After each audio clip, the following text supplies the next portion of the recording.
সুস্থ। আজকের ভিডিওতে আমরা জানব কেন ইফতারে খেজুর খাওয়া উচিত এবং খেজুরের সব অসাধারণ গুণাগুণ সম্পর্কে।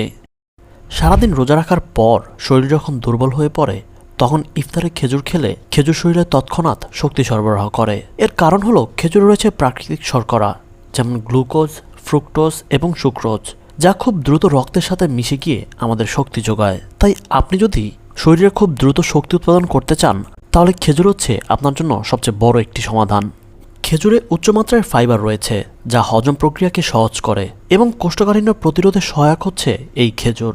কারণ ফাইবার হজমে সহায়তা করার পাশাপাশি দীর্ঘ সময় পেট ভর্তি রাখে, ফলে অতিরিক্ত খাওয়ার প্রবণতাও কমিয়ে দেয়। রোজার সময় পানিশূন্যতা খুবই স্বাভাবিক একটি বিষয়, আর এই পানিশূন্যতাই দূর করে খেজুর। কারণ খেজুরে থাকা পটাশিয়াম, ম্যাগনেসিয়াম শরীরে ইলেকট্রোলাইট ব্যালেন্স ঠিক রাখে এবং তা পানিশূন্যতা দূর করতেও সাহায্য করে।